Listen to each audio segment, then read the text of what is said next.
Welcome to another exciting episode of the Daily High with Tone Vase and Matt McGregor. I'm getting used to being in Japan now. I'm feeling really good. I'm having a great time. I was just saying to Tone before we started that I feel totally different in Japan. I'm doing stuff, like I'm not watching all your comments. I'm not watching other videos. I'm not doing anything. I'm out riding a bike, buying cars and houses and living the dream. So I'm not as fixated on the price. I'm not as fixated on the normal day-to-day stuff that I was entangled with in Australia in my own mind. I feel very free here. Tone, how do you feel, mate? I'm good. I'm good. I got 2 more days here in the Northeast, and then heading back south. It's getting warmer here, but I like warm weather, man. I'm not a fan of having a jacket Yeah, or a Japan's sweater. Japan's crazy because yesterday it was absolutely terrible, filthy, raining, wet, cold, dark, everything. Today was brilliant, sunny and shiny. It's just how does it do that? In Australia, you get more consistent ranges.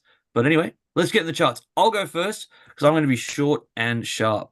I saw the title of Tone's video saying, alphanumetrics versus the MRI, and that made me laugh really hard because, yes, as we all know, the wave has turned red. So I'm not bullish on Bitcoin right now. I think that there's a lot of opportunity for further downside.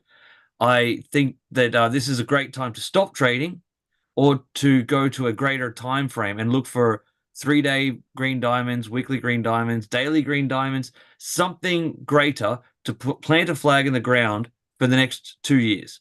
This is what I like to do. So to contradict myself slightly, I did end up putting a trade on just before a few hours ago, only because I said I wasn't going to do this, and you're making me out to be a liar, and I'm not proud of this, but I put a trade on at 58,251, and the price has dropped down since like 10 minutes before the show started. But why I put this trade on, I tend to always want to put this trade on. It's my favorite pattern of coming down to a low, coming up fast, and this is the look at like what happened. I didn't want any part of this. I'm glad I was asleep for this. Tone, you'll take us through what happened here on the FOMC meeting. But then to come back down and then put in that higher low, I'm such a big fan of this. Ugh, that's not the one I wanted, but you get the point. I've got one hand here on the mic. This higher low thing here, where you've got a really clearly defined stop loss, and then I wasn't paying Can you? attention Oh, sorry, here. Matt. Can you widen the candles a little bit so that MRI buy is easier to be seen? There you go. Perfect. Fucking smart ass. All right. Yes. This is my time. I'm not talking about that. You hold off on that. But I'll just quickly go through it. Like when we came down, like I really like this. I like that. I like that it crashed. I like that it recovered. I like that it crashed, and I like that it didn't go lower. So this is a really clear cut buy.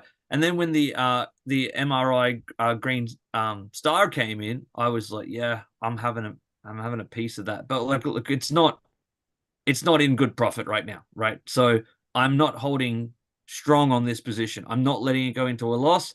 I'm not going to hold through it unless it does it on this show.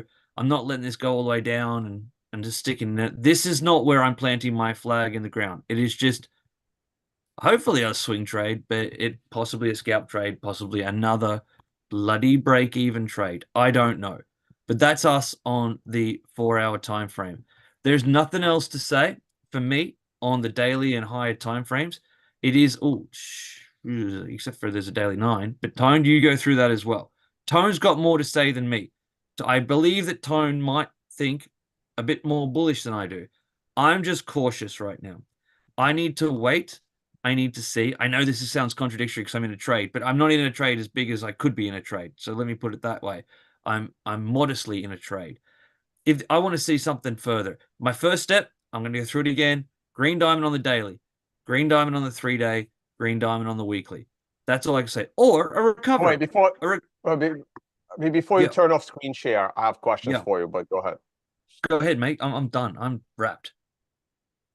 So, um, do you believe we're still in like a large scale bull market based on cyclicals and halving and all this? We barely broke the prior all-time high. So do you think we're in a cyclical bull market? I don't make predictions, and I can't answer that question. I'm always bullish on Bitcoin because it's done very well for me. I'm always going to be bullish on Bitcoin. All I can say is sort of day by day what I'm seeing. Right now, I like the 9 on the MRI, or the bottom of the MRI, I should say. But that's not enough for me to get full blown long. I need to see something. When the wave is green, I'm looking at buying dips, I'm looking at long trades because you can make a lot of money in a massive rampant bull market. But when the wave is red, historically when the wave is red, I'll it just it's a great time not to get cut to shreds. It's a great time. Like in all these run ups, when the wave goes red, respect it for a little while. Take a break because this can happen. This can happen right here, where I don't like when it just stays months and months and months on end. These look, this turned red here. And if you were buying every dip, and I like Crypto. I like Crypto, although I think he's a nice guy. I've met him a couple of times. Um, but I remember, and he's in a fantastic long position. He got into sort of here in DC80 along the move here. If you look at his shows now, he's in $1 million profit or whatever. But I have a long memory, all right, and I remember him buying here and getting stopped out and like liquidated here, and then buying here and getting liquidated here. He did it a few times on the way down. He's got the capital to do so. You don't have the capital to do so. If you're watching this now, you don't have the capital to get liquidated 10 times buying every dip on the way down. You have to have a reason. So when the wave is red, why historically the wave turns red? It's a great time not to rush into quick longs. It's a great time to be modest and look for something more because they come. It's cyclical in that sense that when the wave turns red, we often have some time to recover, to get down. Now, look, the first diamond is here. You can't say, I'll make it Right. bigger. That was going to be my next question, right? So my Right. first question that you couldn't answer was leading into the question that Mm-hmm. the modified lucid SAR that you have Mm-hmm. is super, super high. And if you look at the prior 2 times your wave turned red, that modified lucid SAR was also super high. Yeah. So the price of Bitcoin had to rally like 80% or something like that before the wave turned green. Is that something that kind of concerns you? Because look, I would be bullish, like super ready to, for the moon bullish halfway to that SAR because we would have broken all those moving averages. And you can already see where the MRI resistance point is. And it's halfway between the price and the SAR. And that Yeah. turns me bullish. But your level is so much higher. And yes, that level is going to come down every week or so, but not by a lot. But yeah, first of all, this is great. This is a great debate. I like this. It's absolutely not 80%. They're never more than like 20, 30%. Okay, first of all. So it is right now $15,500 above it. Now that for me is confirmation of this week. So if we shoot up $15,000 this week, 26%, yeah, that's good confirmation we're bloody bullish. I don't see that happening. That's not likely to happen, let's be honest. This will come down week by week, as you say, and by the time it gets penetrated, it might be bloody 20%. Okay, it's $10,000 difference. It doesn't mean you have to wait till then to buy. That wave is giving me a macro bullish mindset. I'll make 30 trades between here and there. Okay, you're going to get like a 4-hour bullish, a 4-hour. Look at this. Like I can go through it, man. It's a great question, but I look right now. We are down here with the 7 simple moving average, and here is the 30 simple moving average. I like to see a bullish cross here. We're not even near that yet. So we're going to get this as this is going to come down. We're going to get it. First of all, we'll go through the system. 4-hour bullish cross, 12-hour bullish cross, daily bullish cross, 3-day bullish cross, weekly bullish cross. There's plenty of things that are going to come in prior to that wave changing color. That wave changing color is my macro mindset, and it's been hit now. Just like the S&P 500, for example, on the daily time frame, the thing's been breached. So you've got a choice. You can try and catch every dip. You can try and buy this dip and then get rejected, this dip get rejected, get cut to shreds. Or you can say, hey, I'm going to go play golf. I'm out of this trade. This is the same. This looks like Bitcoin. This is what I'm talking about. It started here. That was a long way away from here. Yeah, fair enough, 20%. But it's coming down. We're still below it. There's no reason to get excited. We break through here. It's time to get excited. That's the point. Otherwise, we're looking for something more substantial, like a green diamond on a week, a daily time frame, weekly, 3-day, whatever. You know the cycle. It's the same thing. I'm coming back to you right now. That's what I'm saying. It's a systematic approach. So there's no reason to get long right now. There's just not. We need time. We need time. And there's plenty of ways to get in before you have to wait for a 26% recovery. Of course not. Before you go, Tone.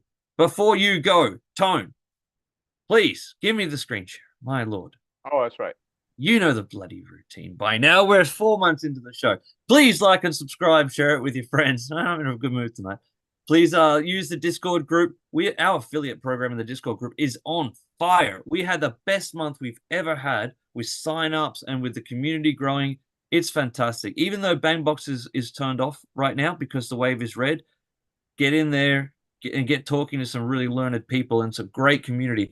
We have a big announcement to make very soon, Tone. We've got the whole new fleet of bots coming online. It's going to be great. This new developer is a mind blower. So I can't wait. Oh, that's Beta's awesome. coming on. It might even be as soon as Monday next week. That's how soon it is. All right. That's the end of it. Take us away, Tone. All right, let's go look at the charts. So it's a brand new week. It's a brand new month as well. So this show maybe a slight bit longer because I haven't looked at the oscillators in a long time. And I kind of want to look at them just for myself. So here's the RSI. And the RSI is on the weekly scale is actually coming into a really nice bullish uptrend. So this could be a potential reversal here above the 50% area. Something to keep an eye on. Could be something, could be nothing. We never broke the prior swing, I guess the prior high on the RSI. So it came down a little bit lower. But we can be hopeful here that this helps. Because remember, I'm going to be looking at the daily MRI buy opportunity here. And it's good to see that the weekly RSI is near a decent point of reversal. Now, what about the MACD? Now, the MACD is actually showing a very horrible sign. The MACD is crossing over at a very high point, and historically, this has led to some disasters. I mean, obviously, the RSI will not be, sorry, the MACD will not be as high as it was back in the prior bullish cycles, but this is very, very concerning that this is a large potential decline coming in here. The only time the MACD crossed back over fairly quickly was back here in 2023. That's a bit of an anomaly. You can't really depend on that. This was a very, this was a very different situation. We didn't properly cross. We kind of just got, I guess we did for like a few weeks. But this was in the beginning of an uptrend. This is not the same case. So this is very, very concerning from the MACD. Now, what about the CMF? Now, the CMF is actually very, very bullish here. So what the MACD is showing some concerns. The CMF is actually full-blown bullish. We just made a new swing high on a weekly, and we're still very, very green here. So we got, a neutral, bearish, and bullish. So a very, very mixed signals on the oscillators. Let's go to price action. The weekly candles based on, I don't have AlphanumetriX turned on, so let me turn that on. So here's the weekly AlphanumetriX. We did break that modified Lucid SAR. We now have one up here. I am the MRI guy, and on the MRI, we are somewhat in a bad spot. We do have a moving average potentially holding us up, but at this point in the trend, I have to assume this weekly trend will take us all the way down to the low $40,000 area, where the next moving average is going to hold us up. Probably the 50-week move, sorry, the 50-week moving average should hold us up, along with the MRI support line, along with the prior swing high. Now, how do we measure the prior swing high? This is tricky. You can either be conservative by using the tops of the consolidated candles, or you can be a little bit more loose and using the top of the swing that took place just before the ETFs came online. Personally, I would prefer to use the more conservative method because it gets me closer to my other levels of support, being the moving average and the MRI support line. So from a weekly perspective, I would be more bearish than bullish. Now, what about the 4-day allocation? The 4-day allocation is also making me more bearish than bullish. There's really not much of a reason to have the MRI up over here. So I will go ahead and turn that off. The fact that we rallied off of the 30-period moving average on a 4-day chart is making me hopeful. But this rally is not that'd be anything the of 50, wouldn't it? substance. That'd be the 50, no? No, it's the 30. No, it's the 30. So I'm using the Tyler Jenks's. No, it's the 30 right here. Yep. So Tyler Jenks used to use the 2, the 7, and the 30, but I can't use a 2, so I'm using a 3, and the 3 was too close to a 7, so I changed it to a 9.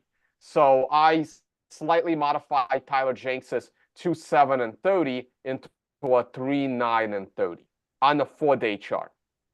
And yes, this is a good sign, but this is not a reversal candle. In order for this candle to make me bullish, we need to rally all the way back to above 61,000 before the candle closes, which is in 1.5 days. That seems to me a little unlikely, but possible. So far, I'm on a 20% long, as long as we are holding this moving average, and this moving average is rising. If we completely break the moving average, but it stays rising, I'm not sure if I'm going to cut it to 0, but I'm hoping that doesn't happen.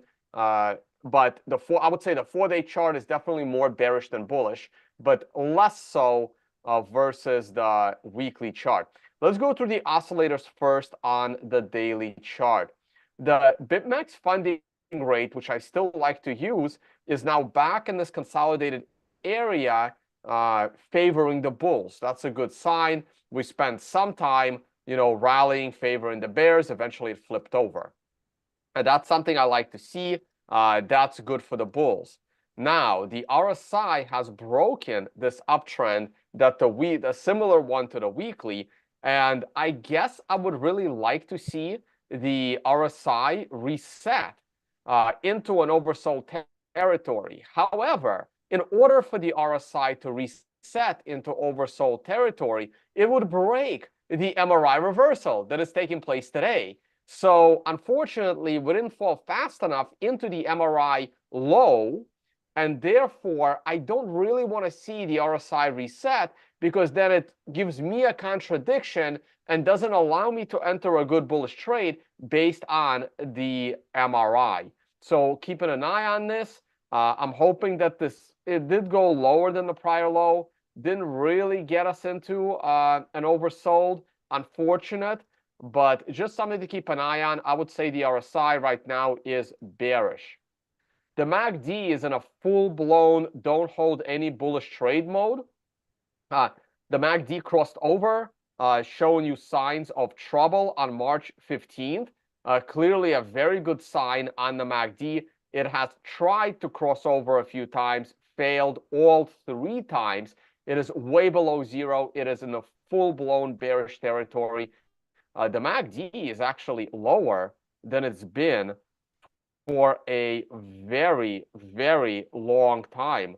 The last time it crossed into this territory was in April of 2022, that it was in a similar look. Let me see what the price looked like back in April. That'd be near the bottom, actually.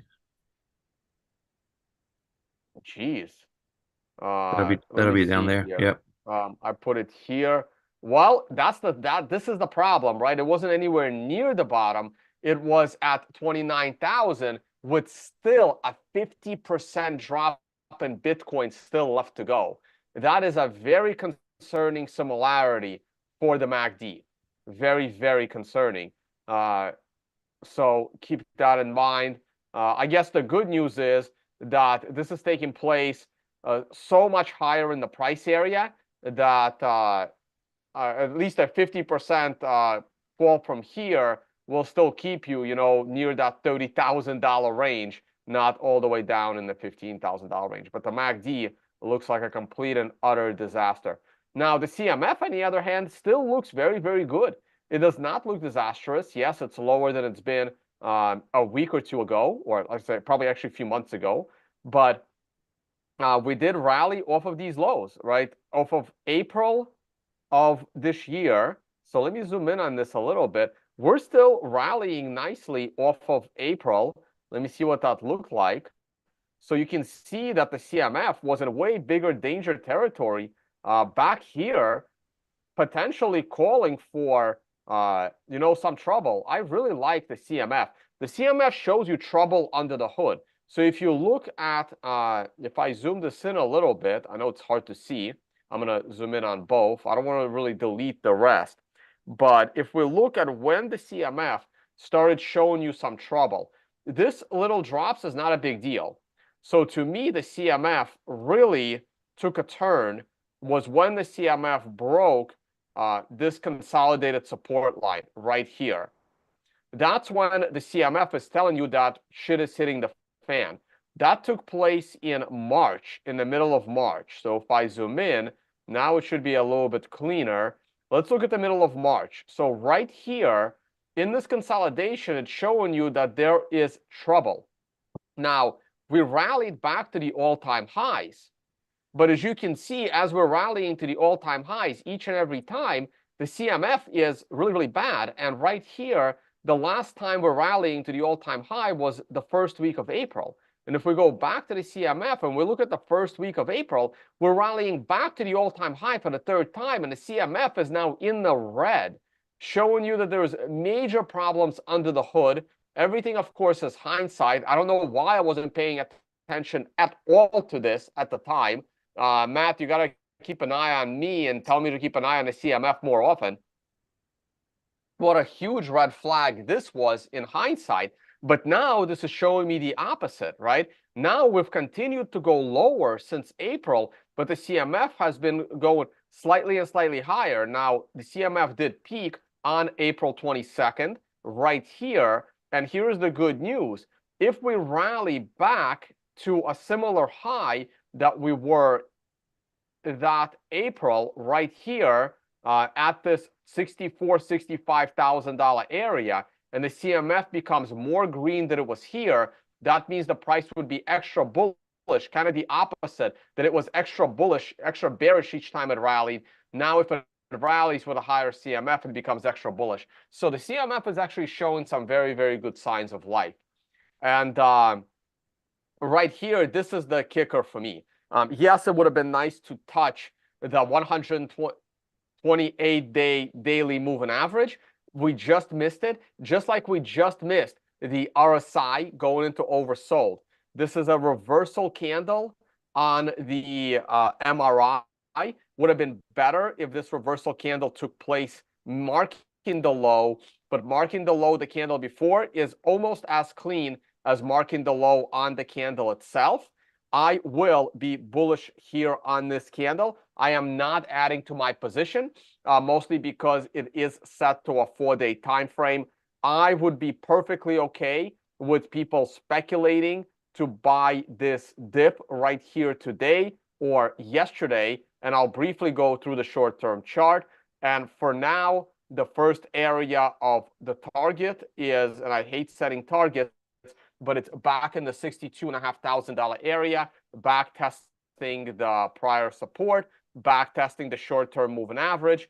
And if we break it, that's a great sign. The Lucid SAR from AlphanumetriX is, I think that's it right that's there. it.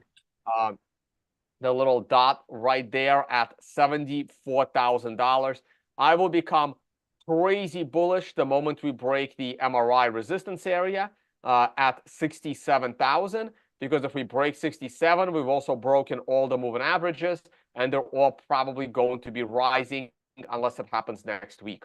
So for me, that's the ultimate sign. I'm okay with catching the falling knife here. We have a very good defined stop loss sitting at 56,000. A break below 56,000 makes me bearish all the way down to 50,000.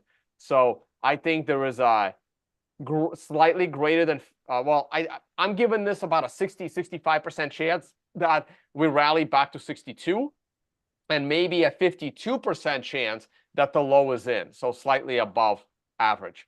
And very quick on the short-term chart. We'll start with the 4-hour and work our way down.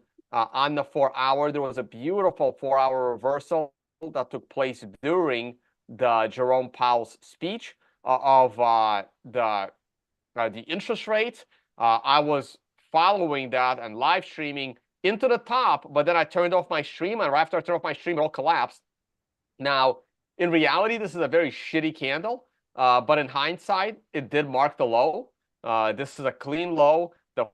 At the moment, the 4-hour has reversed off of the MRI, and the 1-hour did not give us an MRI buy opportunity. I did not like this consolidation on the 1-hour. The 1-hour is currently giving us an MRI sell indication, but if we get a green star candle next hour, everything will be good to go.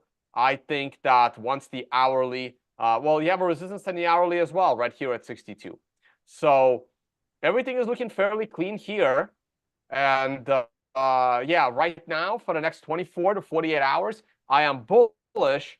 But the moment we break 56, I think that would be time for me to cut my position from 20% long to 0 and wait to buy the dip at an earliest 50K. All right, that was it. I'm just going to very briefly glance at the charts, probably without commentary. Very surprised oil is crashing. I don't really know why. Oh yeah, that is the oil chart. The S&P chart. Whoa. Oh, that's the 6-month look. Talked about it on my channel. Not really going to get into it here because this video is already going on way too long. The S&P is, you know, hanging in there. Can still go either way, 50-50. I wouldn't rush into bullish trades yet. And the daily S&P is also, I wouldn't rush into any bullish trades yet. All right, that's pretty much it. Tesla is pulling back from its big rise. This could be a good buy the dip after this gap has closed. All right, and I'm going to leave it there. Unless you have questions. Yeah, I have a lot to say. So let's come back. Let's come back. Let's come back to the double screen. Okay. I did look at these, right? Yeah. Okay. End screen share. Yeah, there it is. Cool. That was fantastic, Tone. This was a really deep dive show. You went through a lot, and I realized something when you were speaking. The MRI is fantastic, but you have to like the difference between the MRI and AlphanumetriX really is that AlphanumetriX is a system from, you know, the hourly time frame, 4-hour time frame, 12-hour, daily, weekly, monthly. Do you know what I mean? Like it's all I view it as like as a wave. That's why I have it as a wave. So the hourly will turn bullish.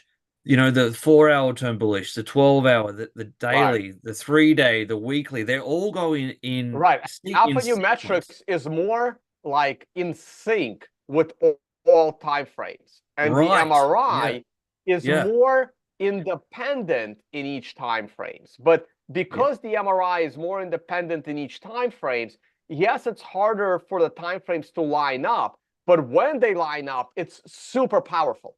Yeah.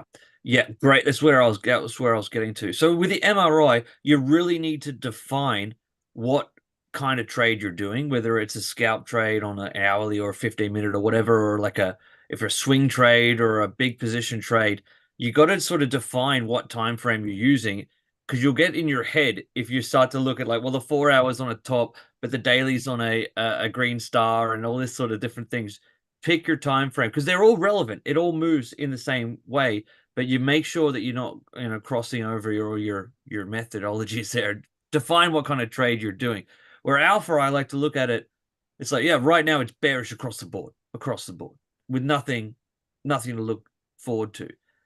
But and as Tom mentioned, that wave is like the final frontier for me. When that thing turns green again, where that's bull market, and we're not there yet. But we'll get a 4-hour cross and a 12-hour and a daily and a 3-day and a weekly. And if we don't get that, we'll get diamonds on the way down. Daily diamond, 3-day diamond, weekly diamond when the wave is red. It's a systematic approach, and I think that it's really has power if you follow that. But right now, just to wrap it up, I'm in this trade. We'll see how it goes. I like it for a moment, and because I'm using the MRI in this case, but I still have some questions about the market to get fully locked and loaded. I'm still in all my long-term positions. Thank you. Please like and subscribe. Share it with your friends. Please use the Discord group. Please use the affiliate links. We got 2bit and BitGet. It's great sign-up bonuses. Join the big community. We're exploding. It's going massive. I got a message from BitGet today.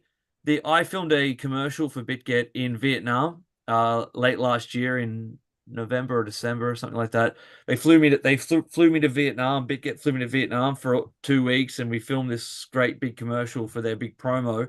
And it's dropping, I think, next week. So that's going to be really exciting. So I've kept that. I had to keep that secret for a long time, but it's coming. It's going to be really big. All right. Yeah, looking forward to watching that. And just got word we're gonna do a Twitter space on the Financial Summit Twitter tomorrow at 4 p.m. Eastern tomorrow. We haven't done a Twitter space in a while because I've been traveling, and I'm back to traveling on Saturday. So tomorrow, Friday, 4 p.m. Eastern, join us for a Twitter space talking all things markets now that another FOMC has come and gone. And yeah, we're going to talk markets on Twitter. Thanks, guys. Bye, Thanks guys. for watching. Thanks, Tone. Thanks, mate. Subscribe. Check out the Maldives in March 16th, 2025. It's going to be an amazing event.